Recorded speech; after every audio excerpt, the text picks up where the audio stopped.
Welcome back, everyone. In this lesson, I am going to demonstrate how to find the length of a chord or a missing length of a chord. I am also going to demonstrate how to find the missing length of a secant line and or a tangent line. So we're dealing with all these lengths, and yes, they are not only the secant angle theorems or the secant tangent theorem lines, we also going to deal with finding the length of these segments. So now we know that the first thing first, if you don't know, for those of you who don't know, there's a difference between a chord and a secant. Is a chord goes from one end of a circle to the other end, right? It does not go through the center, and this is a center.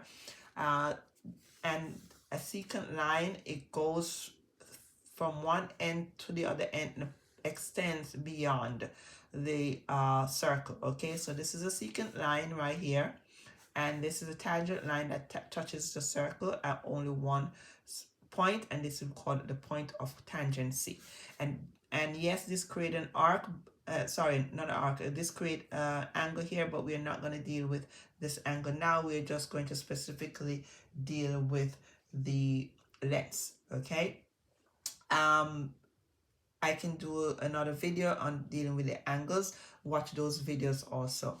So if you are given two chords that are meeting inside the circle, and yet one of the values is unknown, you have to find that value. So this one, I would say find x.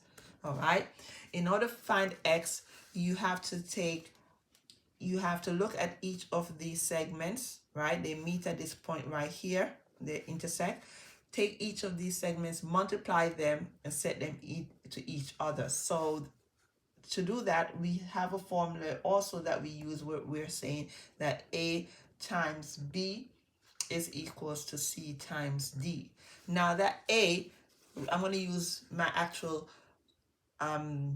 letters on my chord. So I'm going to start off with, say, they meet, let's say they meet at this point. I use R, S, T, U. Let's call this V. All right. So I need to use now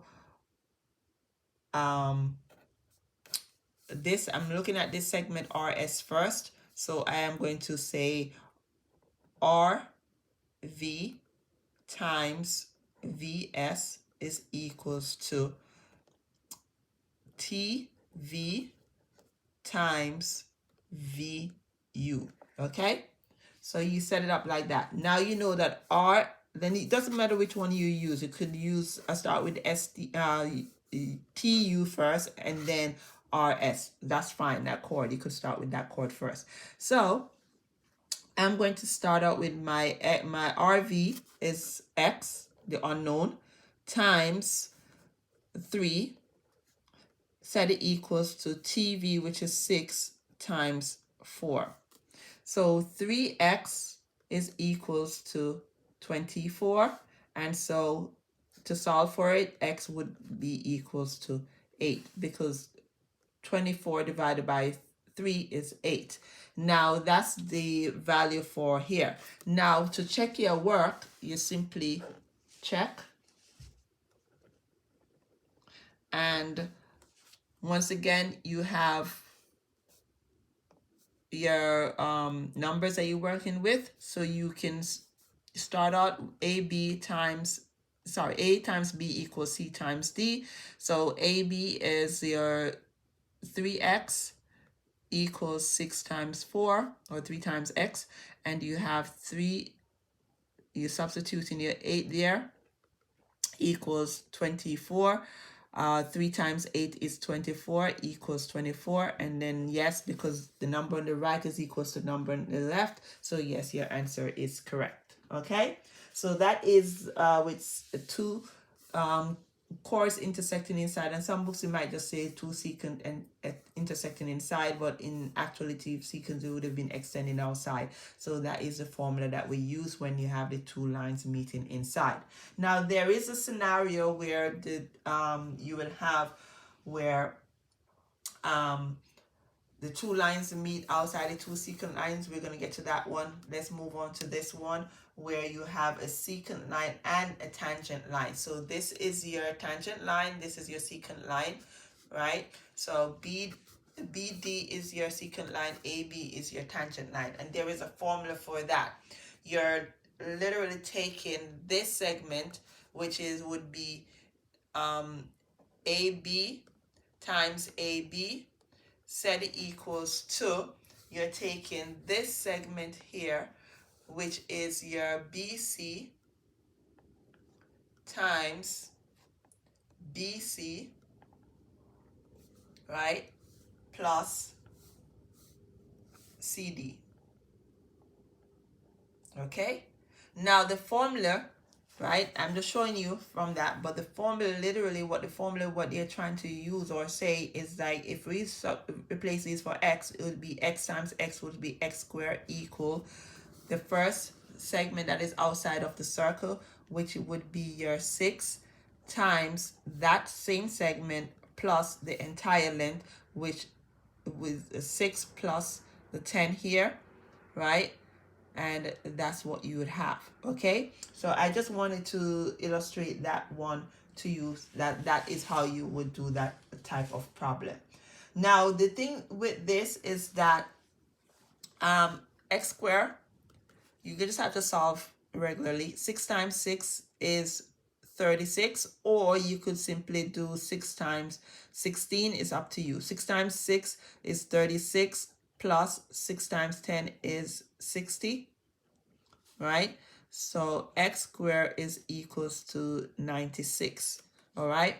Now, what I want to say to you is that even though x squared is equals to 96, what you have to do here is you find a perfect square and a non-perfect square, because you're going to end up with a radical number. So when you end up with a radical number, you just have to work with the perfect square and non-perfect square, because you need to get rid of the square here to get your x. So I am going to do this, rewrite it, and I usually rewrite it and then show that I am doing this to get rid of my my exponent there. All right, so I'm left with x is equals to the square root of 96. Now the square root of 96 can be broken down into a perfect square and a non-perfect square. So one is going to be x equals the square root of 16 and the square root of 6. Square root of 16 we know is 4, and we just have 4 radical 6 as our answer. Now, if I do it on the calculator, right, and I'm going to show you on the calculator here, square root of 96 is equal, so square root of 96 is equals to 9.79, and it keeps going. And if I do 4 square root of 6, I am going to get the same answer. All right, so I just wanted to point this out to you, but we, in simplified form, we just leave our answer as that. Okay, now what I must say to you is that we are going to move on now to the next scenario. So here, literally, you might see they write in some textbooks x squared equals a times a plus b. If you see that they use that, that is the formula that you would use when you're doing the math. Okay, which, you know, this would be the a and this would be b. All right, just want to point out that to you, illustrate that. Just the same as vice versa here. With this, we would use as a, this is our b, and then we had used this as our c and this as our d. Now the third scenario is that you have two secant lines meeting outside, right? And there is a formula for that with the two secant lines meeting outside. And that formula is almost similar to what we did here, because this is a secant line that we dealt with. So we're going to use that same part of the formula here for the secant, because this was the tangent line case and this was the secant line case. So I am going to simply take a times a plus b, set it equals to c times c plus d. All right, and that's the formula that we had used. So we're going to substitute now. We are looking at, we can start with the first one. So I'm going to use WX, which is 6 times 6 plus 3, right? VW equal the next secant line, which is XY, which is 3 times, and then 3 again, plus ZY, which is X, the unknown, okay? So now I have 6 times 9 equals, and I'm going to put 9. I'm going to use the distributive property here.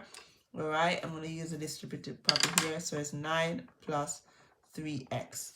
So 54, 9 fives is 54 equal 9 plus 3x. I need to get the 3x by itself.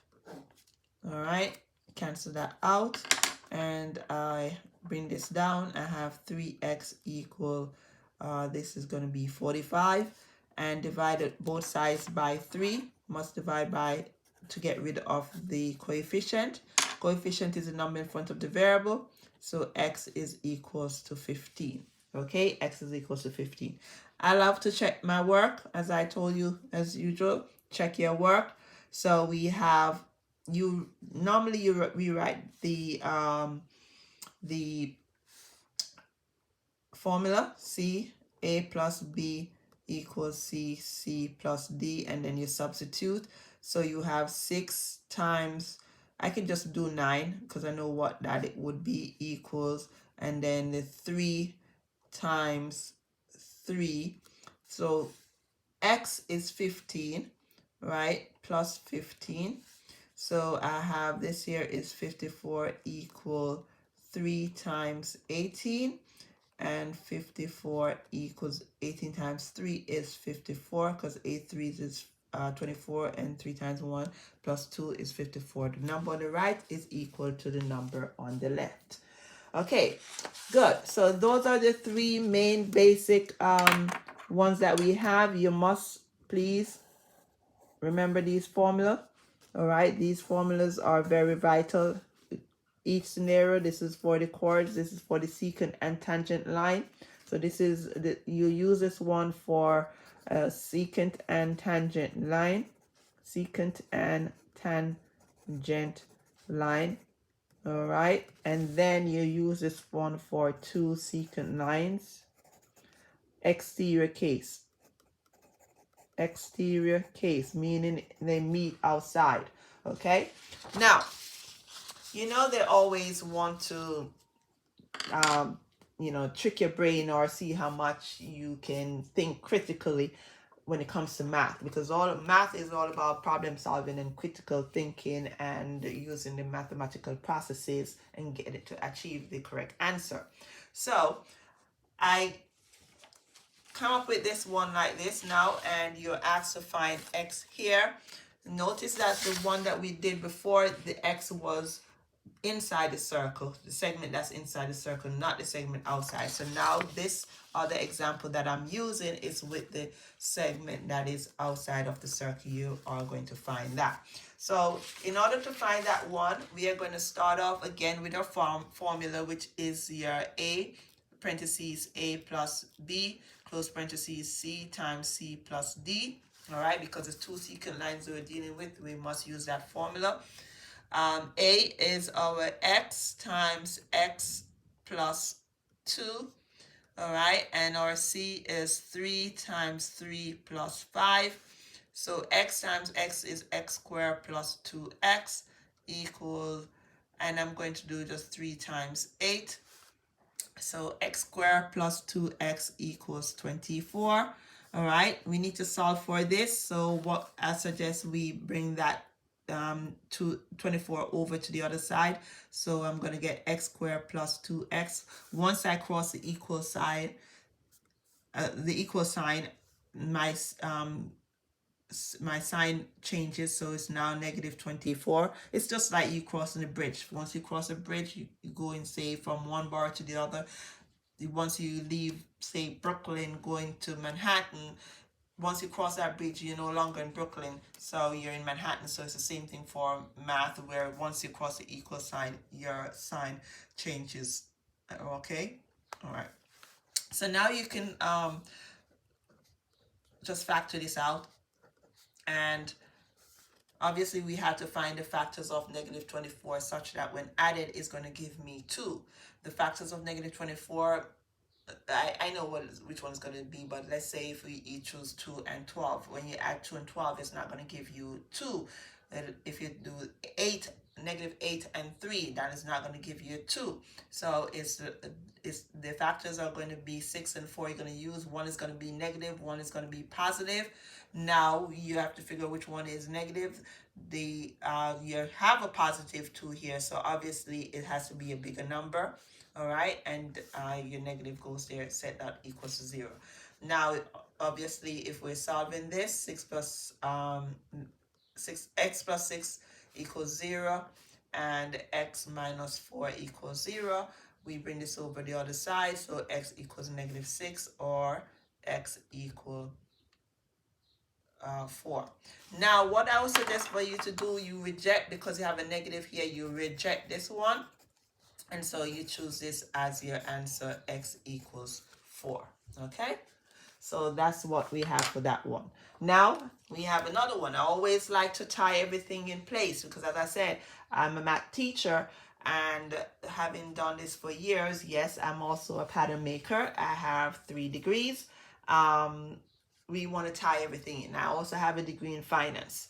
So you will see me posting videos about finance later on, also on this YouTube channel. So if we are to find the length here of the tangent line, okay, or they ask us to find the length of tangent line, but we have to first find x. So we're going to use the formula, which is x squared equals a parentheses a plus b. All right, so x squared, we have to square this. All right, raised to the second power equal, this is x times x plus 10. Okay, so that's how you set it up. Now, because we're talking about a tangent line here and a secant line, and we're finding the length of one of them. All right, so we have, write this out twice. I'm going slow for those of you who may not be versed on expanding out your squares. So using the distributive property here. All right, so x times x is x squared plus 10x. Now coming back here, I'm going to use my distributive property. X times x is x squared, and x times 4 is going to be 4x, and 4, using the lower part, 4 times x and 4 times 4, so 4 times x is 4x, and 4 times 4 is 16. All right, so this is what we have. Now that what we have to do next is that we're going to combine all our like terms. So I'm going to bring my x squared over to the other side, so it's going to be negative x squared. That's going to be canceled out, so I'm going to have nothing, no x squared left. Okay, hope you're with me. Now I am going to combine my like terms here and bring it to this. It's going to be 8x plus 16 equals 10x. Okay, now I can leave my x on this side and have my numbers, so I don't have to bring over 2 numbers twice. So I'm going to minus 8x here, minus 8x, because it was a positive in front, positive sign. This cancels out. All right, and so I'm left with 2x equals 16. Now I need to solve for x. I have to divide by the coefficient that's in front of it, because the 2 is dividing onto it. So I'm going to do the inverse of divide, which is the inverse, the 2 is, rewind, come again, yeah. The 2 is in front of the x, meaning that the 2 is multiplying onto the x, so the inverse of multiply is divide, so we're dividing by 2. All right, and we cancel that out. This leaves x is 8. All right, so x is 8 there. Now the question asks you to find the length of the tangent line. So if x is 8, we're going to have 8 plus 4, right? Okay, so we have x plus 4 is our tangent line. So we have 12. So then ij is equals to that. Ij is equals to that, ij is equals to that. And we put this line there, and that is our tangent line. All right, and this would be replaced with our 8. So that's it for today on the various